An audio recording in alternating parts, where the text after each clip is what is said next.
And the idea that Dr. Phil can't get Trump to sort of focus and come to Jesus or level up suggests to me that he's going to have a really hard time with an individual along the lines of the kind of person Michael Cohen describes. Right. And I think also, if I may, say this on the outset here, Nicole, as somebody who watched a lot of Dr. Phil over the years, if I may, Dr. Phil is not the same man who had the syndicated show on television for a lot of years. And you saw there much in the way that Sean Hannity was trying to do earlier this week when he was having his own conversation with Donald Trump, urging him to take the route, the moderated route of not seeking revenge and not allowing his next 5 months to be fueled by this idea that he is going to use the White House and weaponize it as an attack on his perceived political enemies. And over the course of more than an hour, Dr. Phil tried to, as somebody clearly was an ally, he perceived Donald Trump to be an ally of, he tried to encourage him to take a step back there. But you heard it. Despite the equivocating here, the reality is that just yesterday alone, he posted while aboard his plane here to Arizona, a social media post calling for the indictment of the members of Congress who were on the January 6th Select Committee, including Liz Cheney and Adam Kinzinger, that they are the true criminals and they are the ones who should be indicted. And so despite the best efforts of some who realize politically it may not be advantageous to him to take a step back and maybe keep quiet on that front, Donald Trump has indicated over the last year, from calling for the citizens' arrest of Letitia James and Judge Engoron to calling for the indictment of Alvin Bragg. You know, Donald Trump has time and again continued to show and express what he would like to use his Department of Justice for if he were to get back in the White House in January of 25. Okay, Vaughn, we got to go back to Dr. Phil. I, too, watched a ton of Dr. Phil. And do you remember all the intervention shows where, you know, obviously the people knew why they were there, but they didn't know that it had that feeling, right, where he was trying to, you know, help me help you a little bit. Say a little bit more about this new Dr. Phil, and say a little bit more, you know, as you're talking, I'm thinking of Biden's line in Connecticut at the beginning of the week that he snapped.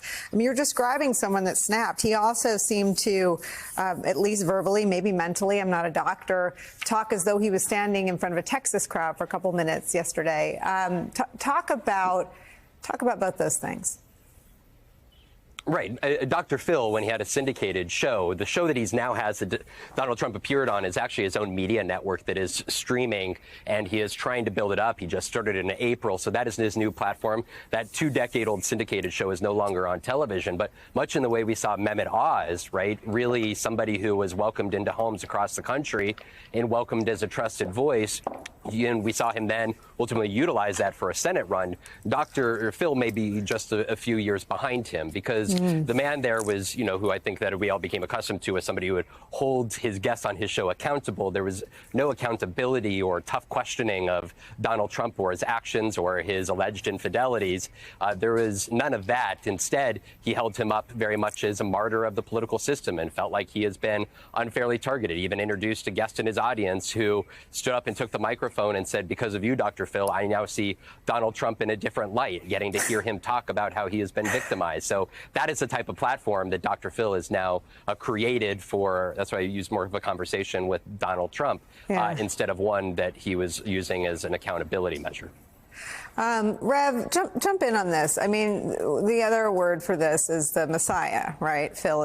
Dr. Phil has bought into Trump as a Messiah figure.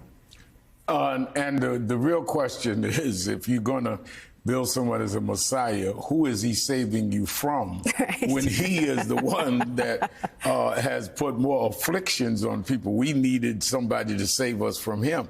We must remember they're talking about Donald Trump like he was not president for 4 years, with a record that caused, in my opinion, many people to get sick and, if not die, because of his mishandling of a pandemic.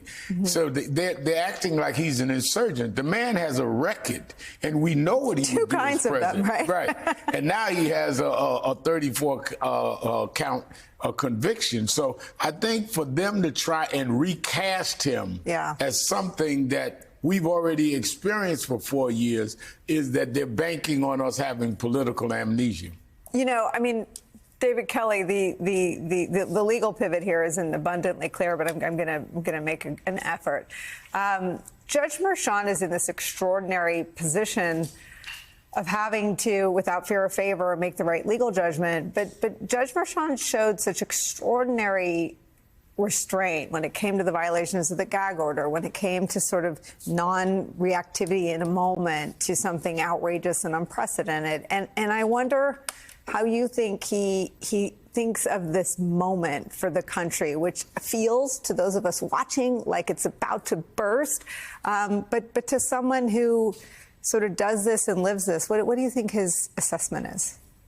You know, it's a tough call. I mean, this is a judge who shows restraint, and he shows tremendous judgment. He shows the courage of his convictions, and he will consider all the factors that I mentioned, that Andrew mentioned. He'll consider the fact that this is somebody who has already been found by a jury to have been a sexual abuser, who has been found by two federal grand juries to have committed crimes, be found by a grand jury in Georgia to have committed a crime. It's kind of tough to find a way to impose a sentence that is fair, that represents fairness in how others have been treated, if it's not an incarceration sentence.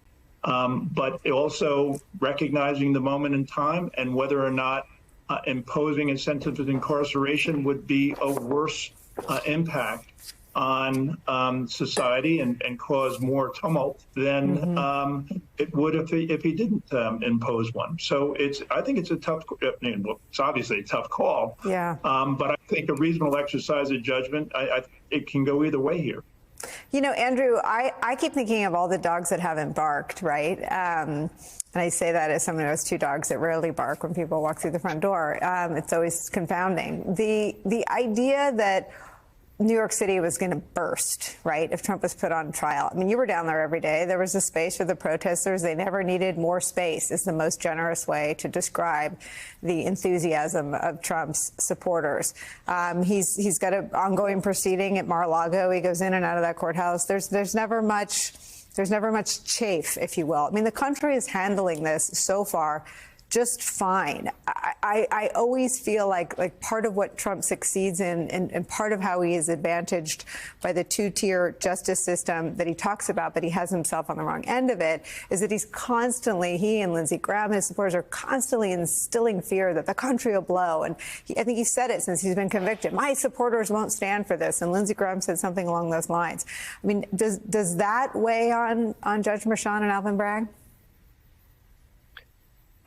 To an extent. I mean, I do think that the judge will try and steer clear of those important issues, but are not directly relevant to sentencing. But, you know, for us looking from the outside, you know, these sort of claims to being a sort of Christ-like figure is one that, you know, as Reverend Sharpton notes, easily debunked. And if you're going to go to the Old or New Testament, you could easily turn to, you know, the sort of view of false idols and how people worship to them.